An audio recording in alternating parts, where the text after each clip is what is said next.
আসসালামু আলাইকুম। আজকে আমি পর্যাবৃত্ত গতির দ্বিতীয় অংশ নিয়ে আলোচনা করব। এর আগে আমি একটা ক্লাস আলোচনা করেছি, আজকে হচ্ছে আমার দ্বিতীয় পর্ব এই অধ্যায়টি হচ্ছে পর্যাবৃত্ত গতি এবং এখানে টাইপ 2 লিখেছি। দেখো এসএইচএম এর কয়েকটি রাশিমালা। সো আমাদের আরও কয়েকটা টাইপ আছে, আশা করা যায় আজকে আমাদের শেষ হয়ে যাবে ইনশাআল্লাহ। সো এসএইচএম বলতে আসলে কি বোঝাচ্ছি? এসএইচএম মানে হচ্ছে তোমার সিম্পল হারমোনিক মোশন। এসএইচএম এর মানে বোঝায় আসলে সিম্পল হারমোনিক মোশন, মানে হচ্ছে সরল স্পন্দিত স্পন্দন গতি বোঝায়। সরল স্পন্দিত স্পন্দন গতির আমাদের কতগুলো রাশিমালা আছে, তা প্রথম হচ্ছে আমাদের স্বর নির্ণয়, তারপরে আছে বেগ নির্ণয়, এরপরে আমাদের অনেকগুলো রাশিমালা আছে, বাট আমাদের যতগুলো লাগে আমি এখানে লিখেছি। প্রথম হচ্ছে স্বর নির্ণয়। ওকে, তো এসএইচএম এর প্রথমে যে স্মরণ নির্ণয়ের যে কনসেপ্টটা, এটা আসলে মূলত কই থেকে আসে আমি হালকা একটু ডিসকাস করে দেন হচ্ছে এই কোশ্চেনটা আসলে সলভ করব। আমাদের যদি বেসিকটা ক্লিয়ার থাকে না, তাহলে যে কোনো টাইপের কোশ্চেন যত ঘুরিয়ে দিক না কেন আমরা কিন্তু অ্যান্সার করে আসতে পারি। সো আমি একটু দেখাই তোমাদের আসলে যে এসএইচএম এই জিনিসটা আসলে মানে প্রথম যে স্মরণ নির্ণয়ের যে ব্যাপারটা, এটা আসলে কিভাবে হয় বা আসলে কনসেপ্টটা কই থেকে আসে আমি তোমাদের হালকা একটু ধারণা দিই।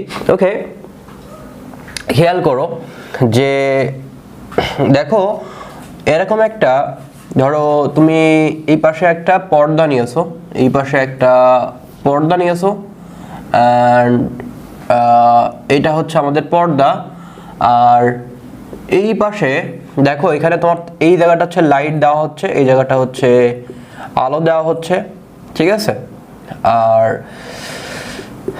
এই যে এখানে একটা চিকুন লাঠি আছে, আমি যদি একটু দেখাই তোমাদের, ধরো এই জায়গাটাতে আমাদের চিকুন একটা লাঠি আছে, ঠিক আছে। আর এই জায়গাটাতে একটা আমাদের লাইট আছে। এই লাইটটাকে আমি যখন এই জায়গাটাতে আলো ফেলবো, দেখবা এই জায়গাটাতে আমাদের লাঠিটা থাকার কারণে আমাদের এই পয়েন্টে একটা অন্ধকার সৃষ্টি হবে, রাইট। এখানে আমাদের আলো আছে, পর্দার উপর আলো ফেলতেছি, কিন্তু পর্দার উপরে সামনে একটা লাঠি আছে, চিকুন লাঠি, যার কারণে কিন্তু আমাদের এখানে একটা কি হবে, এখানে একটা অন্ধকার সৃষ্টি হবে। সো এখন আমি চাইবো যে এই লাঠিটাকে আমি একটু অ্যাঙ্গেল করে ঘোরাতে। সো খেয়াল করো, আমি যদি একটু অ্যাঙ্গেল করে ঘুরিয়ে দিই, তাহলে দেখো এই বিন্দুটা, এখন দেখো আমি একটু অ্যাঙ্গেল করে দিয়েছি, কিন্তু আমাদের ছায়া সৃষ্টি হবে এতটুকু, রাইট। এই যে আমি যদি একটু দেখাতে চাই, তাহলে আমাদের ছায়ার সৃষ্টি হবে এতটুকু, হচ্ছে আমাদের ছায়ার সৃষ্টি হবে, রাইট। আমি যখন এতটুকু অ্যাঙ্গেল করব, তখন এখানে ছিল, এখন এমন করছি, তার মানে কি এতটুকু আমি এরকম করতেছি, তার মানে অতিভুজ ক্রিয়েট করতেছে, কিন্তু লম্ব বরাবর কিন্তু আমাদের ছায়ার সৃষ্টি হয়, রাইট। তুমি টেস্ট করে দেখতে পারো চাইলে। এবার আমি যদি এই জিনিসটাকে আরও একটু এরকম করে দিই, তাহলে আসলে কেমন হয়? যদি এরকম করে দিই, তাহলে আমাদের এই পুরো এই জিনিসটা এরকম ছায়া পড়ে। অ্যান্ড দেন ফাইনালি যদি আমি একদম পুরোটা খাড়া করে দিই, তাহলে আসলে কি হয় জানো? যখন আমি পুরোটা খাড়া করে দেবো, তখন এই যে পরিমাপে আমাদের পুরোটা, এই যে পুরো পর্দার এই অংশটা একদম উপর থেকে এই অংশটা আমাদের ছায়ার সৃষ্টি হবে। অ্যান্ড দেন এই জিনিসটাকে যদি আমি আরও ঘুরাই, দেখো আমি যদি আরেকটু এরকম করে ঘুরে, আমি যদি লাঠিটা এরকম করে রাখি, তাহলে হয়তো এই বরাবর ছায়া সৃষ্টি হবে। তারপর যদি লাঠিটা যদি আমি এরকম করে রাখি, তাহলে হয়তো বা এই বরাবর ছায়ার সৃষ্টি হবে। দেন এই বরাবর যদি রাখি, তাহলে আগের মতো এই বিন্দুতে ছায়ার সৃষ্টি হবে। তারপর যদি আমি এরকম করে রাখি, তারপরে এখানে ছায়ার সৃষ্টি হবে। এরকমভাবে আমি যখন এখানে খাড়া করব, তখন আমাদের এই বরাবর ছায়ার সৃষ্টি হবে। এভাবে আমি ঘুরতে পারি, রাইট। মানে একবার লাঠিটাকে ঘুরলে কি হচ্ছে দেখো তো, আমি যখন লাঠিটা ঘুরাচ্ছি, তখন আসলে এখানে কি ঘটনা ঘটতেছে দেখো। এইটা বিন্দু ছিল, এখান থেকে সে উপরে গেছে, সে উপরে গিয়ে হচ্ছে আবার পেছন থেকে ব্যাগ আসছে, দেন সে নিচে গেছে, সো নিচে থেকে আবার উপরের দিকে ব্যাগ আসছে, দেন এই বিন্দুতে আবার ফিরে আসছে। যখন একটা পাক দিচ্ছি, তারপরে যখন একটা পাক দিচ্ছি, তখন আসলে কি ঘটনা ঘটতেছে দেখো, এরকম যাচ্ছে, এখানে আসছে, এখানে যাচ্ছে, এখানে আসছে। এইবার ভালো করে বোঝো যে আমি একটা সার্কেল ড্র করলাম, সার্কেলটা ড্র করলাম। এখন আমি বলতেছি যে কোনো একটা বস্তু যদি এই পয়েন্টে থাকে, দেখো কোনো একটা বস্তু যদি এই পয়েন্টে থাকে, এম ভরের কোনো একটা বস্তু এই পয়েন্টে আছে, তো এই পয়েন্টে থাকার কারণে দেখো এই বস্তুটা ধরো আমি সরছে না, আমি বললাম যে এটা সরতেছে না। এখন বস্তুটা আছে, ফর এক্সাম্পল বস্তুটা এই জায়গাটাতে আছে, তো বস্তুটা যদি এই জায়গাটাতে থাকে, তাহলে আসলে কি হয় খেয়াল করো। বস্তুটা যদি এই জায়গাটা থাকে, তাহলে দেখো আমি একটু কানেক্ট করে দিই। আমরা একটা ফর্মুলা জানি, এস ইকুয়াল টু হচ্ছে ভিটি, বাট কৌণিক, যখন কৌণিক সরণ হয়, তখন এই এসটাকে বলে থাকি আমরা থিটা, আর এই ভিটাকে বলে থাকি ওমেগা, আর এটাকে বলে থাকি টি। সো যখন আমাদের এটা অ্যাঙ্গেল ক্রিয়েট করে, দ্যাট মিনস অ্যাঙ্গেল ক্রিয়েট করে, তখন আমরা এই যে সরণটা হচ্ছে, এই সরণটাকে আমরা বলে থাকি আসলে থিটা। কি বলে থাকি? এটাকে বলে থাকি কৌণিক সরণ। আর এই বরাবর যে ডিরেকশন আছে, দ্যাট মিনস এই বরাবর যে একটা বেগের একটা ব্যাপার আছে, সেটাকে বলে থাকি কৌণিক বেগ। এবং এই বরাবর এখান থেকে যেতে একটা সময় লাগে, সেটাকে বলে থাকি আমরা টি। এখন খেয়াল করো, আমরা যখন এই বিন্দু থেকে এই বিন্দুতে যাচ্ছি, দ্যাট মিনস চিন্তা করি আমি যে লাঠিটা এমন ছিল, আমি জিনিসটাকে এখানে গিয়েছি, একটু অ্যাঙ্গেল করছি, এমন ছিল, এই জিনিসটা আমি এমন করছি, মানে কি এমন করছি। এমন করার ফলে আমাদের ছায়ার সৃষ্টি হচ্ছে খাড়া বরাবর না, দেখো তো এই খাড়া বরাবর না, এই ছায়ার দূরত্বই হবে আসলে আমাদের এই সরণ, বুঝতে পারছো? তাহলে দেখো আমি এখান থেকে আমি যখন অ্যাঙ্গেল করতেছি এখান থেকে এখানে, কিন্তু আমার ছায়ার সৃষ্টি হচ্ছে কতটুকু, দেখো তো আমার ছায়ার সৃষ্টি হচ্ছে কিন্তু এতটুকু। এই ছায়ার দূরত্বই হচ্ছে মূলত আমার এই সরণ, বুঝতে পারছো বিষয়টা? সো এটা আসলে বোঝায় কি ছায়ার দূরত্ব। তাহলে এখন এই ত্রিভুজ নিয়ে আমি আসলে কি পাই, খেয়াল করো, এই যে পুরোটা, যখন এই পুরোটা সরণ হচ্ছে সর্বোচ্চ সরণ, এইটা দেখো তো সর্বোচ্চ সরণ না, দেখো তো এই যে লাঠিটার দৈর্ঘ্য হইতো সর্বোচ্চ বিস্তার, মানে দেখো বিস্তার মানে অবশ্য সর্বোচ্চ সরণই বোঝাই।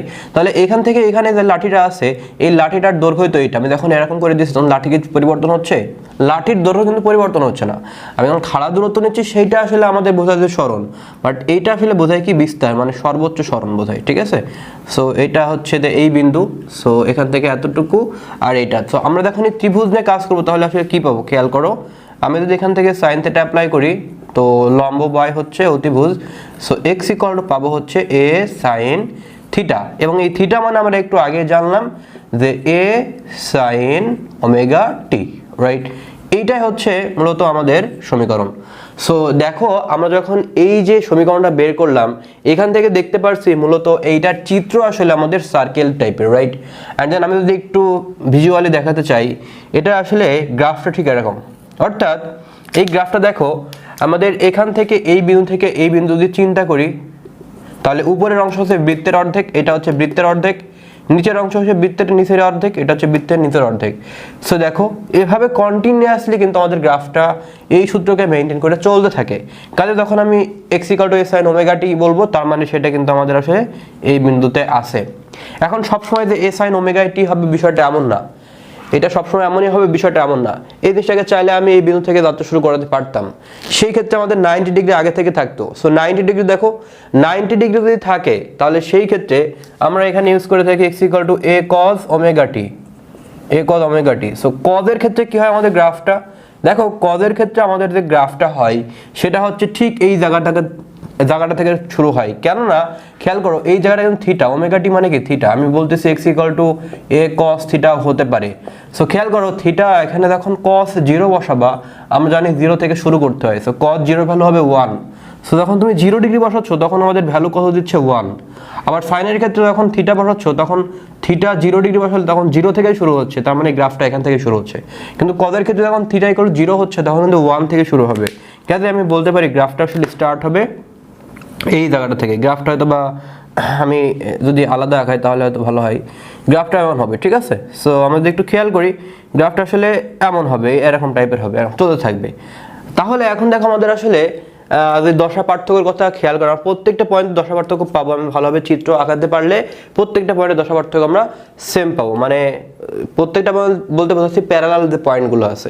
সো প্যারালাল পয়েন্ট কোনটা আছে, প্যারালাল পয়েন্ট কিন্তু আমরা এটা চিন্তা করতে পারি, কারণ তারা একই অক্ষের উপরে আছে।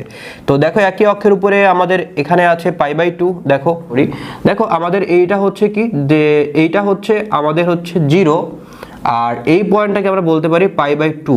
কেন এটা বলতে পারি খেয়াল করো, আমরা জানি যে সাইন ওমেগা টি হয়, আমরা এখন যখন কোজ ওমেগা টি করব তখন আসলে কি গণনা করতেছে, আমি যদি চিত্রটা মুছে দিই, খেয়াল করো আমি পাচ্ছি x equal to A sine theta. এখন এক্স ইকুয়াল টু যখন আমি এ কস থিটা করব তখন আসলে কি হয় জানো, সেটা হয় 90 ডিগ্রি প্লাস হচ্ছে থিটা। খেয়াল করো তো, সরি প্লাস না, এটা হবে আসলে মাইনাস। খেয়াল করো তো, যদি আমি 90 ডিগ্রি মাইনাস থিটা করি, 90 ডিগ্রি মাইনাস থিটা করি, কিংবা একটা কাজ করি আমি যদি 90 ডিগ্রি প্লাস থিটাও করে দিই, তাহলে দেখো তো কি হয় 90 ডিগ্রি প্লাস থিটা, কারণ এটা তো আমাদের হচ্ছে দেখো cos 90 ডিগ্রি প্লাস থিটা মানে এই ঘর, তাহলে সেটা সাইনের ঘর। সো cos থাকলে সাইন হয়ে যায় সাইন থিটা। সো আমরা এরকম লিখতে পারি কিনা, এই জিনিসটাকে আমরা এভাবে লিখতে পারি, ডেফিনেটলি পারি। এখন আমাদের এখানে বলা হচ্ছে দশা পার্থক্যটা এক্স্যাক্টলি কত। সো দশা পার্থক্য মানে বোঝো, দশা পার্থক্য মানে বোঝায় আসলে যে কোণের পার্থক্য। দশা পার্থক্য মানে বোঝায় কি, এই ভেতরের যে কোণ আছে সেইটাকে মূলত দশা বলা হয়।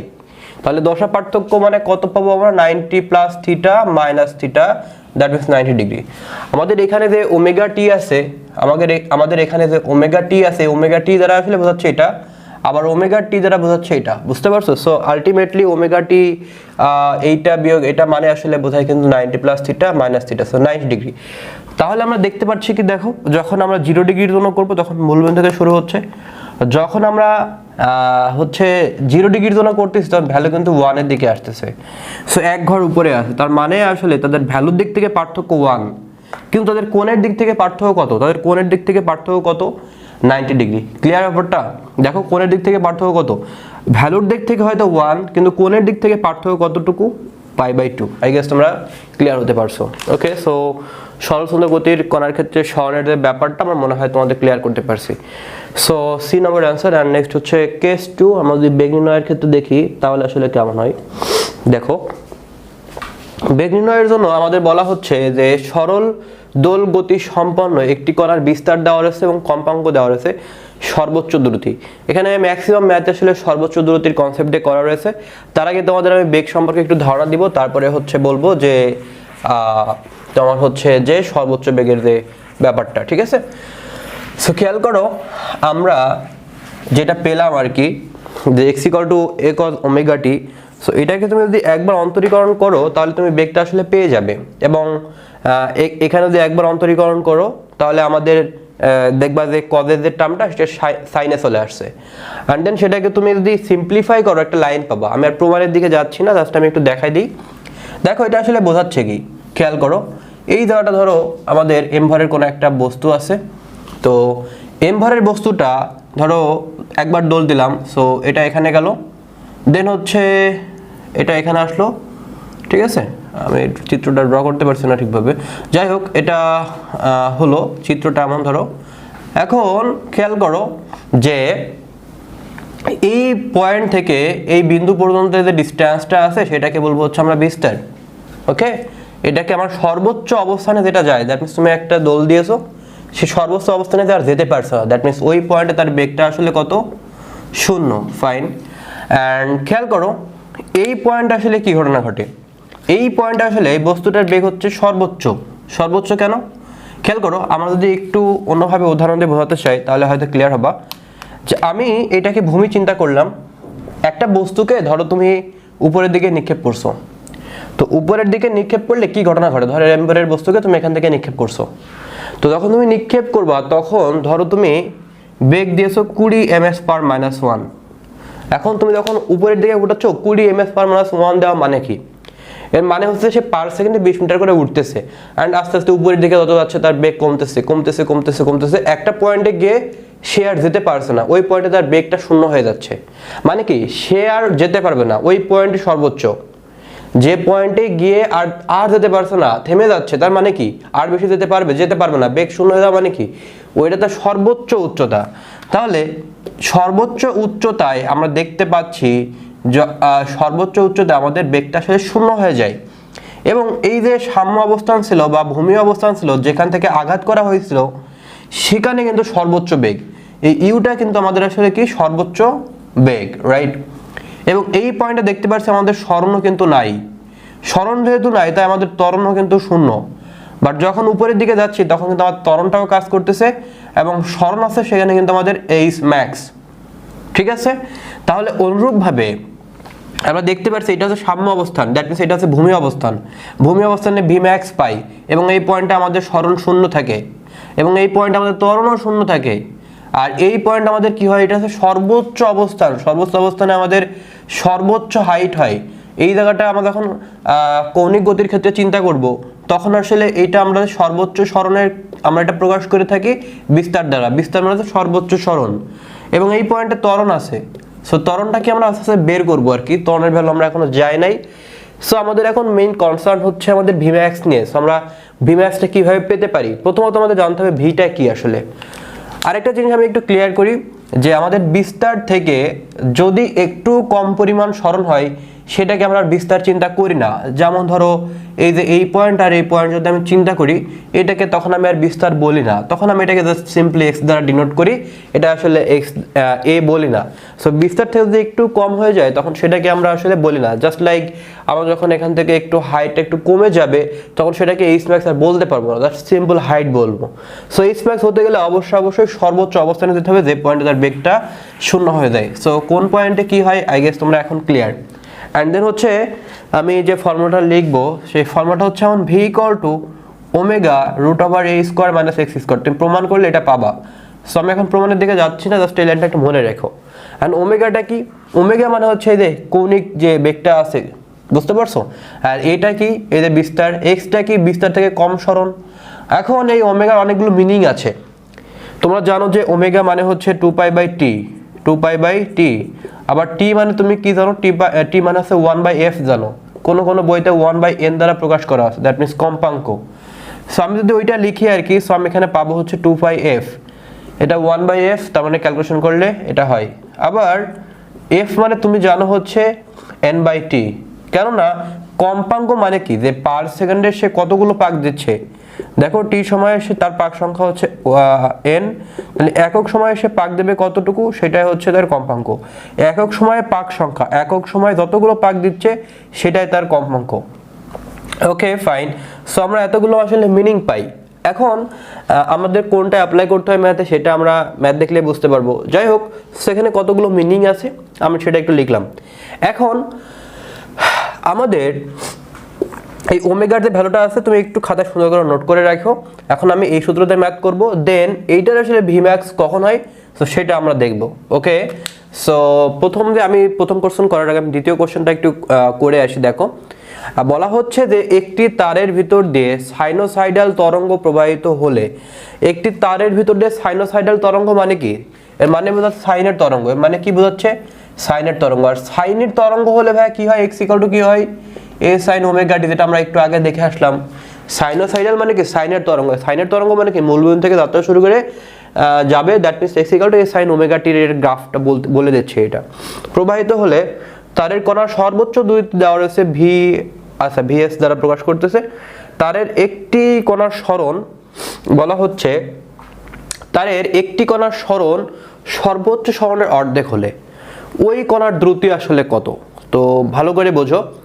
বলা হচ্ছে যে তারের একটি কণার সরণ সর্বোচ্চ সরণের অর্ধেক হলে। ওকে, সো ম্যাথটা করার আগে আমি ভি ম্যাক্স সম্পর্কে একটু হালকা ধারণা দিই, কারণ রিলেটেড, আসলে রিলেটেড কোশ্চেন। সো খেয়াল করো, আমরা ভি ম্যাক্স কখন পাই এখান থেকে দেখো তো। আমি ভিটাকে কখন ভি ম্যাক্স বলতে পারি? যখন ভি ম্যাক্স বলবো তখন ভাইয়া এই পয়েন্টটাকে বোঝায়। আর এই পয়েন্টটাকে সরণ হয়, এই পয়েন্টটাকে সরণ হয়। দ্যাট মিন্স যখন আমি এক্স ইকুয়াল টু 0 বসাবো তখন আমাদের এই ভিটা হয়ে যাবে আসলে ভি ম্যাক্স। অর্থাৎ যখন আমি সরণ 0 বসাবো তখন বোঝায় সেটা সাম্য অবস্থান, আর এই সাম্য অবস্থানে আমাদের বেগটা আসলে 0 হয়ে থাকে। So omega root over A square minus 0 square, so এটা হবে আসলে omega A. Okay fine. So আমরা এই সূত্র বুঝলাম, এই সূত্র বুঝলাম। এখন আমরা ম্যাথটা করি। আমাদের এখানে কোশ্চেনে বলা হচ্ছে তারের একটি কণার সরণ, মানে একটি কণার সরণ মানে এই কণার সরণ, ধরো এই পয়েন্টে এই কণার যে সরণটা আছে এই সরণটা হবে সর্বোচ্চ সরণের অর্ধেক। আমরা জানি সর্বোচ্চ সরণ হয় বিস্তার, বিস্তারের থেকে বেশি সরণ হতে পারে না। সো সর্বোচ্চ সরণের অর্ধেক কোনো পয়েন্টের সরণ, দ্যাট মিন্স হয়তো বা এই পয়েন্ট বোঝাচ্ছে, হ্যাঁ এই পয়েন্ট হয়তো বোঝাচ্ছে যে এই পয়েন্টের যে সরণটা আছে এই সরণটা হচ্ছে সর্বোচ্চ সরণের অর্ধেক। ফাইন হলে ওই কণার দ্রুতি আসলে কত? ওই কণার দ্রুতি দ্যাট মিন্স হচ্ছে আমাদের ভি এর পরিমাণটা চাচ্ছে। সো আমরা একটু দেখি যে আসলে এটা কেমন হবে। So omega root over A square minus x মানে কত? মাইনাস এক্স মানে হচ্ছে a/2, এক্স স্কোয়ার রয়েছে এখানে, দেখো এক্স স্কোয়ার মানে এরকম আছে। সো a/2 হচ্ছে তার হোল স্কোয়ার। সো আমরা যদি ক্যালকুলেট করি, দেখো এটা হচ্ছে a স্কোয়ার, এটা হবে a স্কোয়ার বাই হচ্ছে 4, দ্যাট মিন্স ক্যালকুলেশন করলে আমরা এখানে পাবো 4a square minus a square, তার মানে হচ্ছে 3a square, 3a square by হচ্ছে 4। সো আলটিমেটলি আমি এখানে কি পাচ্ছি দেখো, আমি এখানে পাচ্ছি √3/2 ওমেগা এ। এবার একটু খেয়াল করো ভাইয়া যে আমি আসলে আমি এখানে ভি লিখেছি এবং ফাইনাল যে লাইনটা পাচ্ছি সেটা হচ্ছে √3/2 ওমেগা এ, এবং আমরা জানি ওমেগা এ মানে আসলে ভি ম্যাক্স। ওমেগা এ মানে কি? V max. কিন্তু এই জায়গাটাতে আমাদের সর্বোচ্চ দ্রুতিকে প্রকাশ করেছে ভিএস দ্বারা, অর্থাৎ এরকম দ্বারা প্রকাশ করা হয়েছে। তার মানে এই পুরো জিনিসটাকে আমরা এখন বলবো হচ্ছে কি এরকম, দেখো, কারণ ওমেগা মানে হচ্ছে ভিএস। সো √3/2 আসলে কই আছে? এই যে বি নম্বর, দেখো √3VS/2, √3VS/2। সো বি নম্বরটা হবে আমাদের আলটিমেট অ্যান্সার। আই গেস এটা বেশ কঠিন কোশ্চেন, যতগুলো কোশ্চেন আছে তার ভিতরে এটা সব থেকে বেশি কঠিন কোশ্চেন। ঢাকা ইউনিভার্সিটি 18-19 সালে আসছে। অ্যান্ড দেন হচ্ছে দেখো 18-19 সালে আরেকটা কোশ্চেনও আসছে। আমি তোমাদের গত ক্লাসে বলেছিলাম যে এই চ্যাপ্টারটা এতটা গুরুত্বপূর্ণ যে এখান থেকে তুমি 2টা এমসিকিউ পাইতে পারো, এবং 18-19 সালে দেখো এখান থেকে ইভেন এই টাইপ থেকে দিয়েছে। বুঝতে পারছো বিষয়টা? সো এই অধ্যায়টা বেশ গুরুত্বপূর্ণ ফর ঢাকা ইউনিভার্সিটি। সো খুবই ভালোভাবে করতে হবে, এই জন্য আমি এটাকে 2টা লেকচারে ভাগ করেছি যাতে খুব ভালোভাবে আলোচনা করতে পারি। আমি একটা লেকচারও দেখা যাচ্ছে 1 ঘন্টার ভিতরে ক্লোজ করে দিতে পারতাম, বাট সেটা করি নাই। আমি চাইছি আমার জায়গা থেকে আমি সেরাটা দিতে তোমার জন্য। তো তোমাদের কাছে রিকোয়েস্ট থাকবে যে তোমরা বাসায় খুব ভালোভাবে পড়াশোনা করো, অ্যান্ড চান্স পেয়ে তুমি এটা যেন বলতে পারো যে হ্যাঁ মামুন ভাইয়ের কাছে পড়ে আমি অনেক কিছু শিখতে পারছি, অ্যান্ড আমি এখন ঢাকা ইউনিভার্সিটি স্টুডেন্ট। এটাই আমার কাছে সব থেকে বড় অ্যাচিভমেন্ট। তোমাদের কাছ থেকে যে পেমেন্ট নিচ্ছি সেটা কিন্তু খুবই সামান্য। হয়তো মনে করতে পারো যে ভাই আমার থেকে অনেক পেমেন্ট নিচ্ছে, বিষয়টা এমন না। এই যে আমি টাইপ বাই টাইপ সাজাইছি, দেখো এত সুন্দর করে সাজাইছি, এই জিনিসগুলো সাজাতে এই লেকচারটা রেডি করতে অ্যাটলিস্ট আমার সময় লাগছে 3.5 ঘন্টা, 3 ঘন্টা থেকে 3.5 ঘন্টা। এখন বলতে পারো কিভাবে? এই কোশ্চেনগুলো আমি কি করছি জানো? এই প্রত্যেকটা কোশ্চেন আমি ক্রপ করছি আলাদাভাবে, কারণ এই কোশ্চেনগুলো তুমি যে কোনো বইতে দেখতে পারো সেটা ঢালাওভাবে দেওয়া আছে। প্রত্যেকটা কোশ্চেন ক্রপ করছি, কোনগুলো কোন টাইপের ভিতরে আছে সেই টাইপগুলো লিখছি, তারপরে টাইপগুলো লিখেছি ওই অনুসারে সাজাইছি। সো এতটা সহজ না, একটা কাজ করে দেখতে পারো তোমরা চাইলে, ঠিক আছে? এবং এটাই এই স্লাইডটা বানাতে থেকে আমার একটা অ্যাপসের মাধ্যমে কাজ হয় না, অ্যাটলিস্ট আমাকে 2টা বা 3টা অ্যাপস ইউজ করতে হয়। সো চাইলে ট্রাই করে দেখতে পারো, যখন স্টুডেন্ট পড়াবো তখন হয়তো বুঝতে পারবে। এনিওয়ে, সো আমরা যদি প্রথম কোশ্চেনটা যদি দেখো সরল দোল গতি সম্পন্ন একটি কণার বিস্তার দেওয়া রয়েছে এবং একটি কম্পাঙ্ক দেওয়া রয়েছে, বলা হচ্ছে সর্বোচ্চ দ্রুতি আসলে কত। সো সর্বোচ্চ দ্রুতির যে সূত্রটা আমরা সেটা বুঝে নিয়েছি। এখন আমি এই ম্যাথটা আসলে কিভাবে করতে পারি খেয়াল করো। আমরা জানি যে ভিম্যাক্স মানে হচ্ছে আসলে ওমেগা এ, এবং ওমেগার অনেকগুলো মিনিং আছে যেটা আমি একটু আগেই লিখে দিলাম যে 2π/t × a। এখন দেখি আমাদের কি পর্যায়কাল দেওয়া রয়েছে? আমাদের পর্যায়কাল দেওয়া নেই, আমাদের দেওয়া রয়েছে কম্পাঙ্ক। সো আমাকে কম্পাঙ্ক পর্যন্ত যেতে হবে। সো কম্পাঙ্ক হচ্ছে এটা, আমরা জানি সেটা টিকে ভাঙলে এরকম আসে। সো 2πf মানে হচ্ছে কম্পাঙ্ক, দ্যাট মিনস 2.5 হার্টজ। অ্যান্ড হচ্ছে বিস্তার কত? বিস্তার হচ্ছে 0.002। ওকে, সো আমরা এটা কীভাবে ক্যালকুলেট করতে পারি? দেখো আমি এটা কাজ করি, এই পয়েন্টটা উঠাই দিয়ে আমি এখানে 10 লিখতে পারি, কেননা পয়েন্টের জন্য 1 আর পয়েন্টের পরে একটা ডিজিট, তাই 10 লিখলাম। সিমিলারলি এখানে 2/100 লেখা যায় না? দেখো তো এখানে 2/100 লেখা যায়, ডেফিনেটলি লেখা যায়, 2/100 ডেফিনেটলি লেখা যায়। সো আমরা একটু ক্যালকুলেট করি, দেখো এখানে 25, এখানে 4 হবে না তাহলে, আর এখানে তাহলে হাফ হয়। সো দেখো এখানে 20, এই 2 কাটা যায় আসলে। সো থাকে হচ্ছে কত? পাই হচ্ছে 10। সো পাই মানে আমরা কি জানি যে 3.1416, এই টাইপের কোনো কিছু জানি, 3.1416। সো 10 দ্বারা ভাগ করলে সেটা কি পাবো? 0.31 এরকম কিছু পাবো। দেখো এই পয়েন্টটা এখানে চলে আসবে, দ্যাটস আর কিছু। সো ডি নম্বরটা হয় আমাদের অ্যান্সার, 18-19 সালে আসছিল। অ্যান্ড দেন হচ্ছে আমাদের এই কোশ্চেনটা দেখি, একটি বস্তু সর্বোচ্চ বিস্তার দেওয়া রয়েছে এবং দোলনকাল দেওয়া রয়েছে। সো এটা আরও সহজ, সেই ক্ষেত্রে আমাদের কি জাস্ট এই ফর্মুলা অ্যাপ্লাই করলে আসলে হয়ে যাচ্ছে, আমাদের এত দূরেও আসা লাগতেছে না, জাস্ট এই যে এই ফর্মুলাটা অ্যাপ্লাই করলে হয়ে যাচ্ছে। এটা তোমাদের হোমওয়ার্ক থাকলো, এটা তুমি করবা, পাশে অ্যান্সারও দেওয়া রয়েছে। ওকে, সো গেল এরকম। তারপরেটা দেখো এটা সরাসরি ফর্মুলা, ঠিক আছে? আচ্ছা, এবার আমি এখানে কিছু গুরুত্বপূর্ণ তথ্য লিখে আমি একটা এখানে কোশ্চেন লিখেছি। তো আমরা একটু দেখি আসলে এনারা কি বলতে চাচ্ছেন। খেয়াল করো, একটি সরল দোলকের দোলকপিণ্ডের সর্বোচ্চ ত্বরণ কোন বিন্দুতে হয়? সো আমি ত্বরণের কথা তোমাকে বলছিলাম যে আমি ত্বরণটা একটু দেখাবো। সো দেখো ত্বরণের ব্যাপারটা কেমন, এই ত্বরণের প্রমাণ আছে, অর্থাৎ বেগকে তুমি যদি একবার অন্তরীকরণ করো তখন তুমি ত্বরণ পাও, এবং বেগকে অন্তরীকরণ করলে ত্বরণ পাওয়া যায়। সেখানে যে লাইনটা পাওয়া যায় সেটা হচ্ছে এমন, minus omega square x, that means minus omega square x হচ্ছে এই পয়েন্টের ত্বরণ, মানে এই পয়েন্ট বললে ভুল হবে, এই পয়েন্ট হচ্ছে ডেফিনেটলি এক্স ইকাল টু কি হবে, x equal to A, that means এটা হচ্ছে তার সর্বোচ্চ ত্বরণ, সর্বোচ্চ বিন্দুতে ত্বরণ, এবং এইটাই তার সর্বোচ্চ ত্বরণ, কেননা সাম্য অবস্থানের ক্ষেত্রে সরণ শূন্য হয়, সাম্য অবস্থানের ত্বরণ শূন্য হয়। বাট এটা এই পয়েন্টে আমাদের কি কি বেশি থাকে, এই পয়েন্টে বেগ শূন্য থাকে, বাট দুইটা জিনিস বেশি থাকে, সেটা হচ্ছে ত্বরণ এবং একটা হচ্ছে সরণ, কারণ ত্বরণ সরণের সমানুপাতিক কিন্তু বিপরীতমুখী, রাইট? ওকে, সো আমরা এই যে ফর্মুলাটা এখানে লিখলাম, এখন দেখো যে আমরা এই ফর্মুলাটা জানি, প্রমাণ করো তুমি এটা পাবা। আসলে আমি এখন প্রমাণের দিকে যাচ্ছি না। দেখো একটি সরল দোলকের দোলকপিণ্ডের সর্বোচ্চ ত্বরণ হয় কোন বিন্দুতে? অবশ্যই সর্বোচ্চ ত্বরণ হয় কোন বিন্দুতে? এই বিন্দুতে। বুঝতে পারছো বিষয়টা? সো এই বিন্দুতে, তার মানে আমরা বলতে পারি সর্বোচ্চ বিন্দুতে হবে।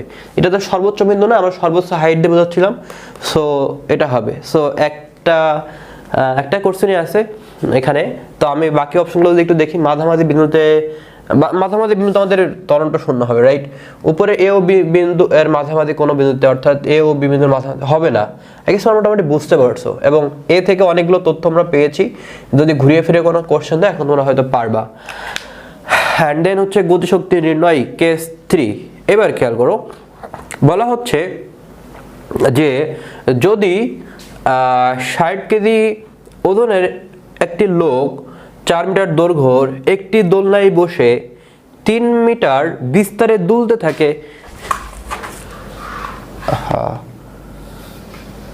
ওকে, সরি, খেয়াল করি নাই। আচ্ছা, তো যাই হোক, এখানে দেখো যেটা বলতেছি আমি, যে 60 কেজি ওজনের একটি লোক 4 মিটার দৈর্ঘ্যের একটি দোলনায় বসে 3 মিটার বিস্তারে দুলতে থাকছে। সো লোকটির সর্বোচ্চ গতিশক্তি আসলে কত হবে? সর্বোচ্চ গতিশক্তি যেহেতু চেয়েছে, সো সর্বোচ্চ বেগে আমাকে অ্যাপ্লাই করে কিন্তু সর্বোচ্চ গতিশক্তি বের করতে হবে, কেননা আমরা জানি যে গতিশক্তি সূত্র হচ্ছে হাফ mv স্কোয়ার। সো এখানে খেয়াল করো, ভরটা কিন্তু কনস্ট্যান্ট থাকে এই সূত্রে। সো এখানে খেয়াল করো, তাহলে আমাদের গতিশক্তি কখন সর্বোচ্চ হবে? যখন আমি বেগটা বাড়িয়ে দিব। তার মানে যখন বেগ আমি সর্বোচ্চ করে দিব, কেবলমাত্র তখনই আমি সর্বোচ্চ গতিশক্তি পাবো। কাজেই আমার কাজ হবে সর্বোচ্চ বেগটা আসলে বের করে ফেলানো। বলা হচ্ছে এম ভরের বস্তু বা এ ব্যক্তি, সরি, এখানে এম এর পরিমাণ দেওয়া থাকলো 60 কেজি, আমি ধরে নিলাম এম এর এটা 60 কেজি, এবং যে বিস্তারে দুলতেছে, এবং এই যে দড়ির যে দৈর্ঘ্যটা আছে, এই দৈর্ঘ্যের পরিমাণ এখানে দেওয়া রয়েছে 4 মিটার, এবং দোলনায় বসে 3 মিটার বিস্তারে, তার মানে এটা দেওয়া রয়েছে 3 মিটার বিস্তারে দুলতেছে। ফাইন, তাহলে লোকটির সর্বোচ্চ গতিশক্তি কত? সর্বোচ্চ গতিশক্তি সূত্র হবে এটা, that means half into 60 into Vmax এখন বের করতে হবে। সো ভিম্যাক্স মানে আমরা কি জানি? ভিম্যাক্স মানে আমরা জানি ওমেগা এ। এখন ওমেগা কিন্তু আমার আসলে এখানে সরাসরি ওমেগা সরাসরি দেওয়া নাই। সো এখানে আমাদের কিভাবে বের করতে পারি? দেখো বিস্তার দেওয়া রয়েছে, বাট ওমেগার পরিমাণ কিন্তু আমাদের এখানে দেওয়া নাই। ফাইন, আমরা একটা কাজ করতে পারি, ওমেগা এ, সো ওমেগার পরিমাণ দেওয়া নাই, তাহলে এখানে কিভাবে করা যায়? 4 মিটার দৈর্ঘ্য দেওয়া রয়েছে, অ্যান্ড দেন হচ্ছে, আচ্ছা, সো একটা কাজ করি, এই ম্যাথটা একটু ডিফিকাল্ট আসলে, খেয়াল করো। ওমেগা মানে হচ্ছে 2π/t, আমরা এটা সবাই জানি, এটা আমরা সবাই জানি। এখন টি মানে কি? টি মানে হচ্ছে 2π, টি মানে হচ্ছে 2π √L/g। সো একটু ম্যাথটা একটু ঝামেলার, তখন হয়তো বা ক্যালকুলেটর ছিল এই জন্য দিয়েছে না, এটা 16-17 সালে আসছে। তো আচ্ছা দেখো, 2π √L মানে কত? L মানে হচ্ছে 4, আর g মানে কত? g মানে আমি এখানে 10 ধরে নিব ক্যালকুলেশনের সুবিধার্থে। ওকে ফাইন, সো 2π এখানে হচ্ছে, তাহলে কাটাকাটি করলে হচ্ছে 2/5। সো আমি এখানে পাবো √2, আর এখানে পাবো হচ্ছে √5। সো আমি এটা পাচ্ছি।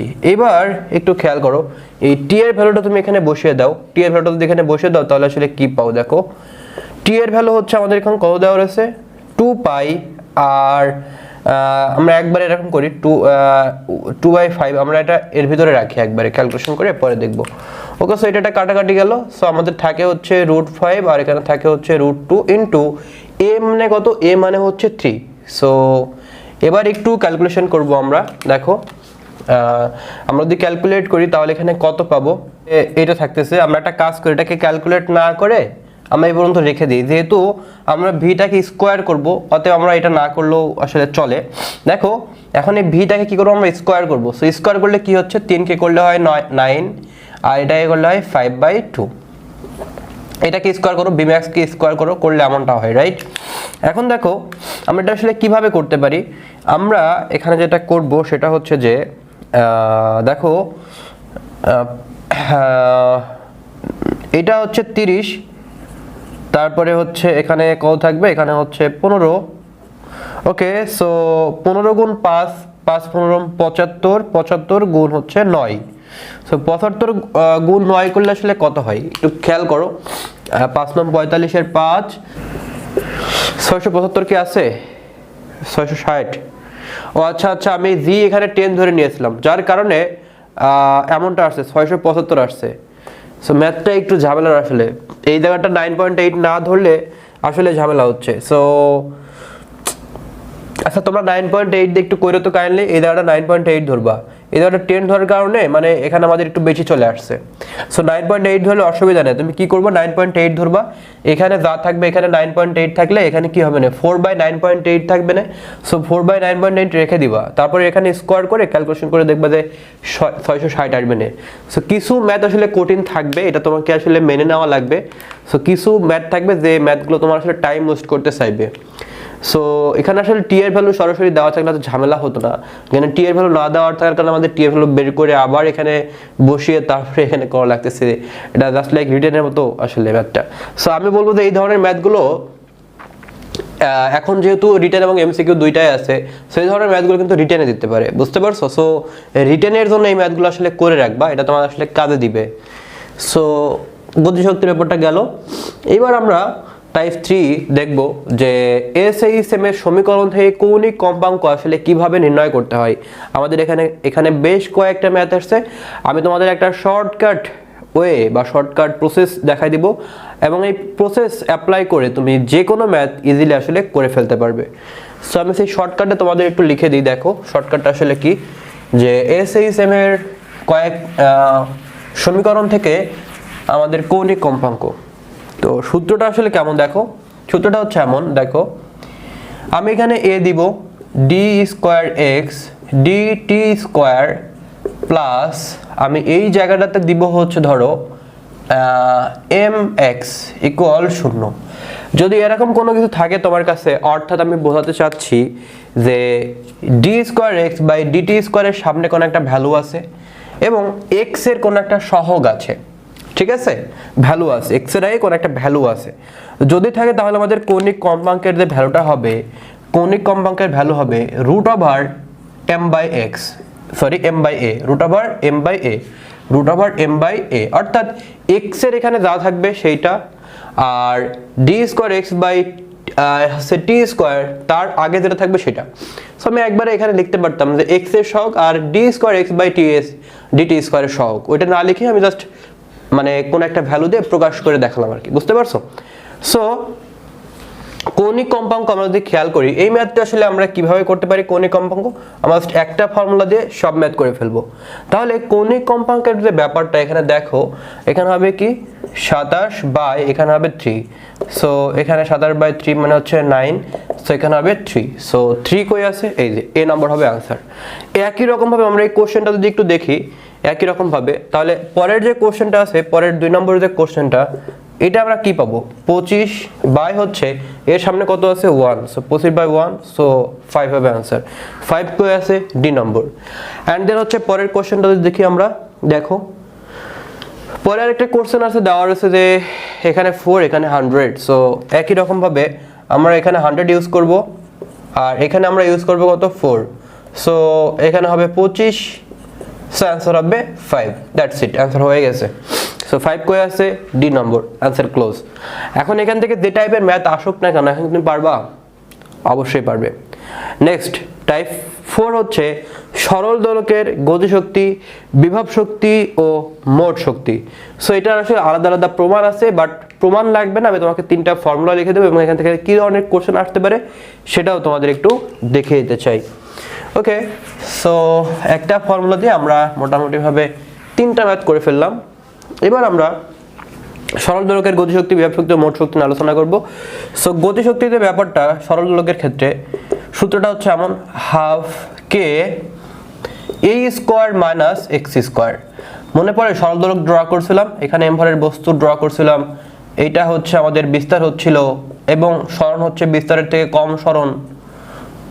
সো সরণ হচ্ছে বিস্তারের থেকে একটু কম হয়ে গেলে সেটা আমাকে জাস্ট এক্স দ্বারা ডিনোট করি, এবং কেটা কি, কেটা হচ্ছে M omega square, M omega square. Okay, K equal to হচ্ছে এম ওমেগা স্কোয়ার, এটার মাথায় রাখবা, একটা প্রমাণ আছে। আমি প্রমাণ যেহেতু এখন অ্যাডমিশন দিবা তোমরা, মানে সামনে অ্যাডমিশন পরীক্ষা দিবা, সো আসলে এইগুলো প্রমাণ এখন জানার প্রয়োজন নাই, এখন এটার অ্যাপ্লিকেশন শিখতে হবে। ওকে, সো এটা হচ্ছে গতিশক্তির যে ফর্মুলাটা আছে। আর নেক্সট হচ্ছে বিভব শক্তি। সো বিভব শক্তির যে ব্যাপারটা সেটা হচ্ছে এমন যে এখানে জাস্ট আমরা কি করব, হাফ কে এক্স স্কোয়ার করবো, দ্যাটস ইট। অ্যান্ড মোট শক্তি, মোট শক্তি মানে কি, এই দুইটাকে যোগ করলে তুমি যেটা পাবা দেখবা যে হাফ কে এক্স স্কোয়ার কাটা যাবে না, তাহলে থাকবে না হচ্ছে হাফ কে এ স্কোয়ার। খেয়াল করো, যখন তুমি এক্স স্কোয়ার নিচ্ছ তখন তুমি বিভব শক্তি পাচ্ছ, আর যখন তুমি কে স্কোয়ার নিচ্ছ তখন তুমি মোট শক্তি পাচ্ছ। এখন এখান থেকে আসলে কি ধরনের কোশ্চেন আমাদের এসেছে সেটা যদি একটু খেয়াল করি, দেখো কোশ্চেনে বলা হচ্ছে সরল ছন্দ গতিতে চলমান একটি বস্তুর মোট শক্তি ই কম্পাঙ্ক অপরিবর্তিত রেখে, কম্পাঙ্ক অপরিবর্তিত রেখে বিস্তার দ্বিগুণ করলে, কম্পাঙ্ক অপরিবর্তিত রেখে বিস্তার দ্বিগুণ করলে তোমার হচ্ছে সন্দিত গতিতে চলমান বস্তুর মোট শক্তি কত হবে। সো মোট শক্তির সাথে বিস্তারের একটা সম্পর্ক দেওয়া রয়েছে। সো মোট শক্তির সাথে বিস্তারের যে সম্পর্ক আমাদের দেখি যে E2 by E1 equal to কি হবে, দেখো তো আমরা যদি হাফ কে কনস্ট্যান্ট ধরি তাহলে এটা পাবো হচ্ছে A2 বাই হচ্ছে A1 তার হচ্ছে হোল স্কয়ার। দেখো যেহেতু এর সাথে সমানুপাতিক, বর্গের সমানুপাতিক সম্পর্ক। সো আমাদের বলেছে বিস্তার যদি দ্বিগুণ করি, সো বিস্তার যদি দ্বিগুণ করি তাহলে আসলে কি হবে খেয়াল করো, তার মানে হচ্ছে বিস্তার প্রথমে ধরো a ধরে নিলাম, a, তারপরে আমি এটা করেছি 2a, অর্থাৎ বিস্তারকে দ্বিগুণ করেছি, সো a কাটা যাবে, তার মানে 4। সো বিস্তার কত গুণ হচ্ছে, E2 ইকুয়াল টু হচ্ছে 4E1। এবং আমি তোমাদের একটা শর্টকাট সূত্র লিখে দিই। আমি আগের ক্লাসে একটা জিনিস লিখছিলাম, তোমাদের হয়তো মনে আছে অনেকের, যে V2 equal to root over n V1, কিংবা আমরা হচ্ছে সরল দোলকের যে দৈর্ঘ্যের যে ব্যাপার আছে ওইটা তো দেখছিলাম, রাইট? সো একই রকম কনসেপ্ট দিয়ে আমরা করতে পারি যে আমাদের ই এর সাথে আমাদের এ এর বর্গের সমানুপাতিক সম্পর্ক আছে। সো আমি যদি এটাকে n গুণ করে দিই তাহলে আসলে আমার কি হবে, এখানে স্কোয়ার আছে, সো অবশ্যই এটা স্কোয়ার হবে। সো একই রকম ভাবে তাহলে আমি এটা কিভাবে অ্যাপ্লাই করতে পারি, যে আমাদের এখানে যেটা দাঁড়াবে সেটা হচ্ছে যেহেতু বিস্তারকে আমি দ্বিগুণ করে দিচ্ছি, তার মানে এটা যদি স্কোয়ার টার্ম আছে তাহলে এখানে স্কোয়ার হবে E1। এটা হচ্ছে আমাদের শর্টকাট ফর্মুলা। তো তুমি চাইলে একবারে এই ফর্মুলা অ্যাপ্লাই করে করতে পারো। এটা কিভাবে আসে গত ক্লাসটা দেখলে খুব ভালোভাবে বুঝতে পারবে। সো এটা হচ্ছে শর্টকাট, ঠিক আছে? ওকে, সো 4 গুণ হচ্ছে, সো 4 গুণ কই আছে দেখো, ডি নম্বর। তোমাদের আরেকটা কোশ্চেন আমি বলি যে এখান থেকে কি ধরনের কোশ্চেন আসতে পারে। তোমরা একটু আগেই দেখেছো যে আমি যখন এই সূত্রটা অ্যাপ্লাই করছিলাম যে v equal to omega root over a square minus X square, যেখানে বলা হয়েছিল যে সরণটা হচ্ছে বিস্তারের অর্ধেক, সর্বোচ্চ বিস্তারের বা সর্বোচ্চ সরণের অর্ধেক। তো সেই ক্ষেত্রে আমাদের বেগের পরিমাণ কত। সো একই রকম ভাবে যদি এই কোশ্চেনে বলা হয়, তোমার এই কোশ্চেনে বলা হয় যে সরণটা হবে বিস্তারের অর্ধেক বা সর্বোচ্চ সরণের অর্ধেক, সেই ক্ষেত্রে আমাদের গতিশক্তির পরিমাণ কত। সো আমরা একটু খেয়াল করি, যদি এরকম কোনো কোশ্চেন চাই তাহলে আসলে কি লাইন আসে, শেষ লাইনটা আসলে কেমন আসে আমরা একটু খেয়াল করি। হাফ কে এ স্কোয়ার মাইনাস এক্স মানে হচ্ছে এরকম হচ্ছে এ স্কোয়ার, বা এখানে আমি 4 লিখি, একবারে ক্যালকুলেট করে দিই। সো হাফ কে এখানে হচ্ছে কত, 3a স্কোয়ার বাই হচ্ছে 4। সো খেয়াল করি আমাদের এখানে যেটা হবে সেটা হচ্ছে 3/4টা বাইরে রাখি, এই 3/4টা বাইরে রেখে এখানে লিখবো হাফ কে এ স্কোয়ার। দেখো লেখা যায় কিনা, হাফ কে এ স্কোয়ার, 3/4টা বাইরে নিয়ে আসলাম। এবং হাফ কে স্কোয়ার মানে কি জানি, হাফ কে স্কোয়ার মানে হচ্ছে টোটাল শক্তি, টোটাল শক্তি, রাইট? আমরা একটু আগে দেখলাম হাফ কে স্কোয়ার মানে হচ্ছে টোটাল শক্তি। সো এটা হবে 3/4a, কি হবে ইটি। অর্থাৎ আমাদের যদি কখনো যদি বলে যে সর্বোচ্চ সরণের অর্ধেক বা হচ্ছে যে সর্বোচ্চ সরণের 1/3, তো সেই ক্ষেত্রে এক্স এর ভ্যালু বের করে আমাদের দেখবা শেষ লাইনটা এমন আসবে, বুঝতে পারছো? সো এই ধরনের কোশ্চেন কিন্তু ঢাকা ইউনিভার্সিটিতে অবশ্যই আসতে পারে, এটা অবশ্যই মাথায় রাখবা। ওকে, সো এটা গেল আর কি। অ্যান্ড দেন হচ্ছে ফাইনালি আর একটা কোশ্চেন আছে, মানে আরেকটা টাইপ আছে এবং একটা টাইপ দিয়ে একটা কোশ্চেনই আছে, সেটা হচ্ছে গ্রাফ। আমাদের গ্রাফ সম্পর্কে বেশ মিসকনসেপশন থাকে, আমরা গ্রাফটা ভালোভাবে বুঝি না। সো আজকের এই ক্লাসে আমি গ্রাফের একটা কনসেপ্ট তোমাদের দিয়ে দিব এবং এই কনসেপ্টকে কাজে লাগিয়ে অন্য যে কোনো চ্যাপ্টারের গ্রাফ তুমি ইজিলি করে ফেলতে পারবে। সো আমরা গ্রাফ নিয়ে একটু হালকা আলোচনা করি। দেখো, সো এখন তোমরা অবশ্যই ক্লাসগুলো নোট করবে সুন্দর করে। আমি তোমাদের বারবার রিকোয়েস্ট করব যে আসলে ক্লাস নোট করার ব্যাপারটাতে সিরিয়াস থাকতে হবে, কেননা নোট না করলে আসলে পরীক্ষার আগে আসলে কোন জায়গা থেকে কী কী পড়ছিল সব ভুলে যাবা। ঠিক আছে, নোট থাকলে ভালো হয় যে আমি ক্লাসটা করছিলাম, এখানে সব কিছু আছে, জাস্ট খাতাটাতে দেখে গেলে হয়ে যায়।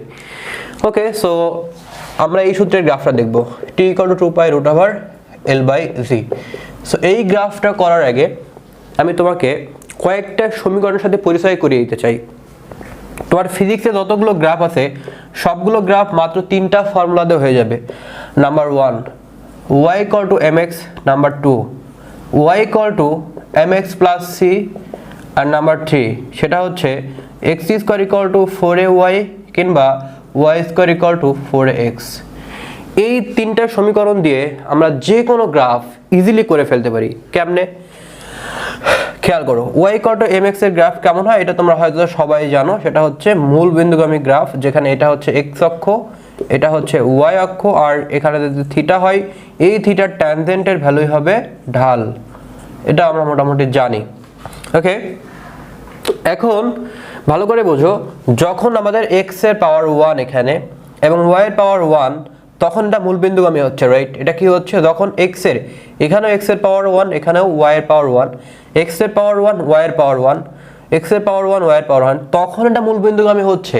বাট ভালো করে বোঝো, বাট যদি এরকম কখনো থাকে যে y² = 4ax, খেয়াল করো আমাদের সামনে যে 4 থাকবে, এই 4 এটা গ্রাফের কোনো পরিবর্তন আনে না, এটা কোনো গ্রাফের পরিবর্তন আনে না। এটা আসলে কি বোঝায় আমি একটু পরেই বলছি। এখানে খেয়াল করো x এর পাওয়ার 1 এবং y এর পাওয়ার 2, বাট এখানে কিন্তু ভিন্ন হচ্ছিল, x এর পাওয়ার 1 y এর পাওয়ার 1, বাট এখানে x এর পাওয়ার 1 y এর পাওয়ার 2। যদি এরকম সিচুয়েশন থাকে তাহলে খেয়াল করো এই টাইপের গ্রাফ আসলে কি হয়। আমরা জানি এটা হচ্ছে পরাবৃত্তের চিত্র, পরাবৃত্ত এমন হতে পারে, পরাবৃত্ত এমন হতে পারে, পরাবৃত্ত এমন হতে পারে, কিংবা পরাবৃত্ত উপরের দিকে হতে পারে। এখন কোন দিকে হবে এটা হচ্ছে আমাদের মুখ্য বিষয়। সো খেয়াল করবা, এখানে যার পাওয়ার 1, কার পাওয়ার 1? y এর পাওয়ার 1 নাকি x এর পাওয়ার 1? x এর পাওয়ার 1। যার পাওয়ার 1 পরাবৃত্ত সেই অক্ষ দ্বারা 2 ভাগ হবে। যার পাওয়ার 1 পরাবৃত্ত সেই অক্ষ দ্বারা 2 ভাগ হবে। সো এটা পরাবৃত্ত x অক্ষ দ্বারা, এটা হচ্ছে x অক্ষ, যেহেতু x আছে তাই x অক্ষ দ্বারা পরাবৃত্ত 2 ভাগ হবে। পরাবৃত্তকে 2 ভাগ করে ফেললাম। দেখো, এটা হচ্ছে পরাবৃত্ত, এটাকে 2 ভাগ করা মানে কি, একটা পার্ট, এটা একটা পার্ট, এটা একটা পার্ট, এটা একটা পার্ট। অথবা পরাবৃত্ত এমন হতে পারে, কেননা এটাও কিন্তু x অক্ষ। আমার কথা হচ্ছে এটা কোন দিকে হবে, এই দিকে হবে নাকি এই দিকে হবে। খেয়াল করো, এটা ডিপেন্ড করে এই 4 এর আগে কি আছে, 4 এর আগে কি প্লাস আছে নাকি মাইনাস আছে। যদি প্লাস থাকে তাহলে ডানে, যদি মাইনাস থাকে তাহলে বামে। সো এই পার্টটা মুছে দাও, ব্যাচ, চিত্রটা হবে এমন। ক্লিয়ার কি ব্যাপারটা নাকি বোঝা নাই? দেখো এখানে x, এটা দেখো এখানে y। যখন x এর পাওয়ার 1 এবং y এর পাওয়ার 2, কিন্তু যখন চিত্রে আমি ড্র করতেছি তখন x এর পাওয়ার 1 y এর পাওয়ার 1, কেবলমাত্র তখনই চিত্রের পরিবর্তন আসছে। কথা কি বুঝছো? ভালো করে বোঝো। আগে 1 1 ছিল, 1 1 দিচ্ছিলাম, এখন 1 2 আছে, বাট এখানে আমি 1 1 দিচ্ছি, তখন গ্রাফটা কি হয়ে যাচ্ছে, বেঁকিয়ে যাচ্ছে। আবার খেয়াল করো, এইবার যদি আমি এরকম কোনো কিছু দিতাম, খেয়াল করো, যদি আমি x² = 4ay দিতাম তাহলে এটার গ্রাফ কেমন হতো? আমরা জানি যে এখানে দেখো এই যে 4a আছে না, এই 4a এটা গ্রাফের কোনো পরিবর্তন আনে না। এখন দেখো y এর পাওয়ার 1, সো y অক্ষ দ্বারা পরাবৃত্ত 2 ভাগ হবে। সো এটা কি হবে দেখো তো, এটা হবে উপরের দিকে, কেননা আমাদের 4 এর আগে আসলে পজিটিভ আছে। সো যারা আমার কনিকের ক্লাসটা দেখেছো, অর্থাৎ যারা ম্যাথ কোর্সে ভর্তি আসো, তারা হয়তো এই জিনিসগুলো খুব ভালোভাবে এখন বুঝবে। আমি এগুলো কনিক চ্যাপ্টারে খুব ভালো করে বুঝাইছি। ওকে, সো এখন আমি যদি সামনে জাস্ট মাইনাস দিয়ে দিতাম, মাইনাস দিলে গ্রাফটা হতো নিচের দিকে, আর কিচ্ছু না। এবং এখানেও কিন্তু আমাদের x, এখানে y, রাইট? এবার একটু ভালো করে বোঝো, এখানে 1 2, বাট এখানে 1 1 দিয়েছি। কিন্তু কখনো যদি আমি এরকম দিয়ে দিতাম যে এখানে এখানে দেওয়া রয়েছে এক্স স্কোয়ার, এখানে ওয়াই, তাহলে ডেফিনেট এর মূলবিন্দু আমি হতো। ঠিক আছে, অর্থাৎ এখানে যেইটা আছে হুবহু যদি সেটা বসিয়ে দিই তাহলে মূলবিন্দু আমি গ্রাফ পাই। কথা কি বুঝতেছো বিষয়টা? এখানে যেটা আছে সেটা যদি হুবহু বসিয়ে দিই, কেননা এক্স স্কোয়ারের সাথে এটা তো সমানুপাতিকই সম্পর্ক, কিন্তু এক্স এর সাথে ওয়াই এর কি সম্পর্ক? এক্স এর সাথে ওয়াই এর কি সম্পর্ক বলো? এক্স এর সাথে ওয়াই এর কি সমানুপাতিক? একদম আমি বলতে পারবো এটা তো বর্গমূলের সমানুপাতিক হচ্ছে, সেই ক্ষেত্রে ওয়াইটা এক্স এর বর্গমূলের সমানুপাতিক। কিন্তু এখানে কেমন হচ্ছে দেখো, এখানে কিন্তু আমাদের একদম টোটালি সমানুপাতিক। সমানুপাতিক হলে কি হচ্ছে দেখো, জাস্ট বসিয়ে দিলাম, কিন্তু বর্গমূলের সমানুপাতিক তো হলে জিনিসটা এমন হচ্ছে না, দাঁড়াচ্ছে না, রাইট? সো এই জায়গাটা হচ্ছে আমাদের মেইন যে ব্যাপারটা, এই জায়গাটা আমরা ভুল করি, আমরা অনেকে বুঝি না। এক্স স্কোয়ার ওয়াই দিলে আমাদের মূলবিন্দুগামী হবে, আদারওয়াইজ জিনিসটা কি হচ্ছে আমার জাস্ট বাকিয়ে দেবে। আর y equal to mx plus C এর গ্রাফে তো আই গেস সবাই জানো সেটা কেমন হয়, মূলবিন্দু থেকে আমাদের সি পরিমাণ অংশ কাট করে গ্রাফটা আমরা যাই, রাইট? ওকে, সো আমরা এবার একটু খেয়াল করি। মুক্ত হবে কোনো পরন্ত বস্তুর ত্বরণ দেওয়া রয়েছে জি, মুক্ত হবে পরন্ত বস্তুর ত্বরণ জি নির্ণয় করতে গিয়ে একজন ছাত্র একটি সরল দোলকের দৈর্ঘ্য এল পরিবর্তন করে ভিন্ন ভিন্ন এল এর জন্য দোলকের দোলনকাল টি পরিমাপ করলো। এবার সে টি স্কোয়ার দেখো দেওয়া রয়েছে টি স্কোয়ার, মজার ঘটনা, এল লেখচিত্র এস ঢাল বের করলো। খেয়াল করো তাহলে আমরা এই চিত্রে আমরা আসলে কি করতে পারি, খেয়াল করো, আমাদের 2π এবং জিটাকে যদি কনস্ট্যান্ট ধরি তাহলে এটাকে লিখতে পারি না যে টি সমানুপাতিক রুট এল। আমরা এই জিনিসটা কিন্তু ড্র করতে পারি, রাইট? পারি কিনা বলো? অবশ্যই পারি। সো এইটা বলতে আমি তোমাকে আরেকটা জিনিস বোঝাই, যদি এরকম কখনো দেখো যে রুট ওভার এক্স এই টাইপের, সামনে 4 এ কিন্তু আমাদের গ্রাফে কোনো পরিবর্তন আনে না। সো দেখো Y equal to root X যদি দিয়ে দিই তাহলে এটাকে করলে কি হয়, এটাকে করলে হয় আসলে যে Y square equal to X. তো খেয়াল করে এটা গ্রাফ কেমন হবে, ডেফিনেটলি এক্স এর পাওয়ার 1, সো এটা এইদিকে হবে, ফাইন। এবার দেখো এখন আমরা কিন্তু এইটার চিত্র রেখেছি, কিন্তু আমি তোমাকে দিয়েছিলাম কোনটা, এইটা। সো এখানে কি ছিল, এখানে ছিল রুট এক্স, এখানে ছিল এক্স। সো যেহেতু root X, so root X মানে কি, রুট এক্স মানে হচ্ছে আমাদের এখানে সামনে পজিটিভ আছে কিন্তু নেগেটিভ নাই। সো পজিটিভ থাকার কারণে আমাদের নিচের পার্টটা বাদ হয়ে যাবে, যদি নেগেটিভ থাকতো তাহলে উপরের পার্ট বাদ দিয়ে নেগেটিভ পার্ট রাখতাম। সো তখন চিত্রটা হচ্ছে এমন, চিত্রটা হচ্ছে অবশ্যই এমন। সো এইটার যে চিত্র আমি ড্র করতে চাই, এটাকে যদি আমি এখানে এল দিই এখানে টি দিই তাহলে গ্রাফটা হয় এমন। কথা কি বুঝতে পারছো? আবার যদি এরকম বলতাম যে টি স্কোয়ার, আমি যদি বলতাম টি স্কোয়ার, দেখো টি স্কোয়ার সমানুপাতিক এল। এখন আমি যদি এই জায়গাটা এরকম লিখতাম যে এখানে টি স্কোয়ার এখানে এল, কিংবা এখানে টি স্কোয়ার এখানে এল, গ্রাফটা মূলবিন্দুগামী। অর্থাৎ এখানে যাহা আছে হুবহু যদি বসিয়ে দিই তাহলে গ্রাফটা মূলবিন্দুগামী হয়। সো এখানে দেখো যেটা দেওয়া রয়েছে বলা হচ্ছে যে টি স্কোয়ার হচ্ছে ওয়াই অক্ষে বসাতে হবে এবং এল কে যদি আমি এক্স অক্ষে বসাই তাহলে আসলে কি ঘটনা ঘটে, তো সেটা আমাদের এখানে দেখার বিষয়। সো খেয়াল করো, আমরা এই যে টি স্কোয়ার আছে টি স্কোয়ারকে আমরা ওয়াই অক্ষে বসাবো এবং এক্স স্কোয়ারে এক্স অক্ষে বসাবো আমরা কি এল বসাবো, এল, এই এলটা এখানে বসাই দিচ্ছি এক্স অক্ষে। তাহলে আমরা এখানে টি স্কোয়ার আর এল বসালে ডেফিনেটলি গ্রাফটা অবশ্যই মূলবিন্দু হবে, এটা তো আর বলার অপেক্ষা রাখে না। তো এখন বলা হচ্ছে ঢাল বের করো, সরি লেখচিত্রে একে ঢাল হচ্ছে ঢাল এস বের করলো, জি এর মান কত। তো ঢাল যেটা বের করলো সেটার পরিমাণ দেওয়া রয়েছে কত, সেটার পরিমাণ কিন্তু আমাদের দেওয়া রয়েছে হচ্ছে এস। এখানে যে থিটার দেওয়া রয়েছে, এই থিটার যে ট্যানের যে ভ্যালুটা আছে সেই ট্যানের যে ভ্যালুটা সেটা হবে আমাদের ঢাল, ঠিক আছে? এখন খেয়াল করো এই ট্যান এটা মানে কি, ট্যান এটা মানে কি খেয়াল করো, এখানে যে লম্বটা আছে এই লম্ব হচ্ছে আমরা এখানে ড্র করব, সেটা হচ্ছে টি স্কোয়ার সমান্তরাল করে কিন্তু আমরা ড্র করতে পারি, এটা ভেক্টর চ্যাপ্টারে পড়ে আসছি। সো এখন কি হবে, ট্যান এটা মানে কি দেখো, এই ত্রিভুজ থেকে আমরা কি পাই, সেটা হচ্ছে লম্ব বাই হচ্ছে কি পাই, ভূমি। দেখো এটা পাই না, পাই কিনা বলো, টি স্কোয়ার বাই হচ্ছে এল, লম্ব বাই ভূমি মানে হচ্ছে এই যে এইটা, এবং এইটা মানে হচ্ছে ট্যান থিটা এবং ট্যান থিটা মানে হচ্ছে এস। আমাদের বলে দেওয়া হচ্ছে ঢাল এস বের করলো এবং ঢাল মানে হচ্ছে এটা আর এটা মানে হচ্ছে এটা, ফাইন, এটা পেলাম। এখন আমাদের আসলে বের করতে হবে জি এর ভ্যালু। সো আমরা একটু জি এর ভ্যালু এখানে ক্যালকুলেট করি, দেখো এখানে পাই জি স্কোয়ার, এখানে 4π স্কোয়ার, বর্গ করো এল বাই জি। সো জিটা যদি আমি এখানে নিয়ে যাই তাহলে এখানে পাবো হচ্ছে 4π স্কোয়ার এল বাই হচ্ছে টি স্কোয়ার। সো খেয়াল করো এল বাই টি স্কোয়ার মানে হচ্ছে এখানে টি স্কোয়ার বাই এল আছে, তাহলে আমি যদি এখানে এল বাই টি স্কোয়ার লিখি তাহলে কি হবে, এল বাই টি স্কোয়ার, তার মানে নিচে 1 ছিল, এই 1টা হবে উপরে হয়ে যাবে, জাস্ট ব্যস্তকরণ করলাম, L T square 1 by S, fine. So এই পুরো ভ্যালুটা কি এখন তাহলে এটা হবে আসলে 1 by S, 1 by S. So এটা হবে আমাদের উত্তর, 4π স্কোয়ার বাই হচ্ছে এস, কই আছে দেখি 4π, এই যে বি নম্বর বুঝতে পারছো? এখন মনে হয় গ্রাফ থেকে যে কোনো কোশ্চেন যদি ঘুরিয়ে ফিরিয়ে দেয় তুমি অ্যান্সার করে আসতে পারবা, এইটুকু বিশ্বাস আমার আছে। ঢাকা ইউনিভার্সিটি 14-15 সালে আসছিল। এখন যদি এই ধরনের কোশ্চেন দেয় পারবা না? অবশ্যই পারবা। আমি গ্রাফ সম্পর্কে একটা মোটামুটি ধারণা দিলাম, আই গেস তোমরা এখন অ্যান্সার করে আসতে পারবা। সো মোটামুটি এই অধ্যায়টা শেষ। নেক্সট আমরা অন্য কোনো চ্যাপ্টার নিয়ে আলোচনা করবো। সো সামনের ক্লাস পাওয়া পর্যন্ত অপেক্ষা করো। সবাই ভালো থাকো, সুস্থ থাকো, আল্লাহ হাফেজ।